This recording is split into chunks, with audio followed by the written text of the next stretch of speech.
사랑하는 CTS 시청자 여러분, 안녕하십니까? 민족을 치유하고 땅끝까지 선교하는 교회, 하나님의 뜻을 이루어가는 용인비전교회 신용수 목사입니다. 오늘은 위기 극복 솔루션이라는 제목으로 함께 은혜를 나누도록 하겠습니다. 여호와여, 나의 대적이 어찌 그리 많은지요. 일어나 나를 치는 자가 많으니이다. 천만인이 나를 에워싸 진친다 하여도 나는 두려워하지 아니하리이다. 성자는 죄를 전혀 짓지 않는 사람이 아니라 더 많이 회개하는 죄인입니다. 오늘 시편의 다윗도 죄를 짓지 않는 완전한 사람이 아닙니다. 오늘 말씀의 상황도 그의 죄로 인한 결과일 수 있습니다. 그런 다윗을 하나님께서는 사도행전 13장 22절 말씀에 내 마음에 맞는 사람이라 내 뜻을 다 이루리라 말씀하셨습니다. 그 이유는 다윗이 회개할 줄 아는 사람이었기 때문입니다. 그런 다윗에게 인생의 가장 큰 위기가 닥쳐왔습니다. 인생의 위기 앞에 어떻게 극복을 할 수 있었을까요? 오늘 말씀의 제목처럼 하나님의 솔루션을 발견하는 우리 모두가 될 수 있기를 주의 이름으로 축원합니다. 먼저는 큰 위기 속에서 누구를 바라보는가라는 것입니다. 오늘 말씀은 다윗이 아들 압살롬의 반역으로 피신 생활을 할 때 기록된 시입니다. 자식이 배반을 하고 충성했던 신하들이 칼을 대고 백성들은 다윗이 하나님께 구원받지 못한다고 이제 다윗은 망했다고 말을 합니다. 여러분이 이런 절망적인 상황이라면 어떻게 하시겠습니까? 우리도 다윗과 같은 상황에 직면할 수 있습니다. 하나님을 믿는 사람이 왜 문제가 있느냐라는 거예요. 교회 다니는 사람이 왜 사업이 어렵냐고, 왜 가정에 문제가 있냐고 이러한 소리를 들으며 마음이 상할 때가 종종 있습니다.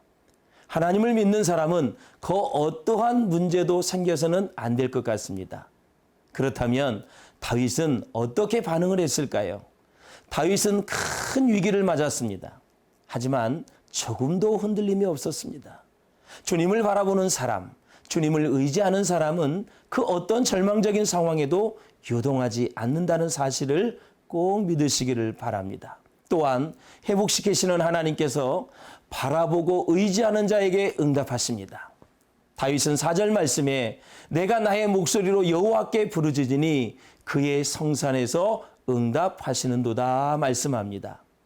응답되어지는 영적인 비결은 내가 나의 목소리로, 자신의 목소리로 직접 기도하는 것과 응답을 주시는 하나님과 친밀해지는 것입니다. 다른 사람의 기도도 중요하지만 내가 나의 목소리로 드리는 간절한 기도가 더 중요합니다. 마지막으로 절망 중에도 주님을 의지하는 자들에게 우리 하나님은 평안을 주십니다.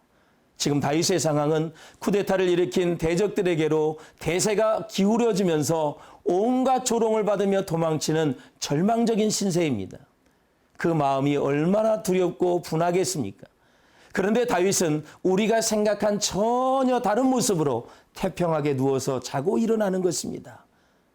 이유가 있다면 바로 절망적인 상황에서도 주님이 붙들어 주신다는 사실을 전적으로 믿었기 때문에 그렇습니다. 그 믿음이 대적들의 숫자가 많았음에도 평안할 수 있었던 이유인 것입니다. 내가 직면한 절망적인 문제가 얼마나 크고 작은지가 문제가 아니라 현재 나의 믿음이 다윗처럼 절망적인 상황임에도 불구하고 하나님께서 나를 붙들어 주신다는 전적인 믿음이 있는지가 더 중요하다라는 사실입니다.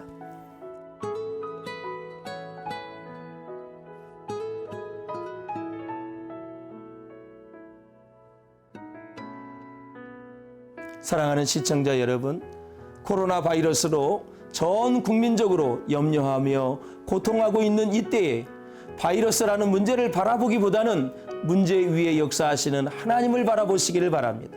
그리하여 오직 하나님을 바라보고 의지했던 다윗에게 허락하신 그 회복의 은혜, 응답의 은혜, 참 평안의 축복이 여러분의 삶과 가정 가운데 가득하시기를 주님의 이름으로 축원합니다.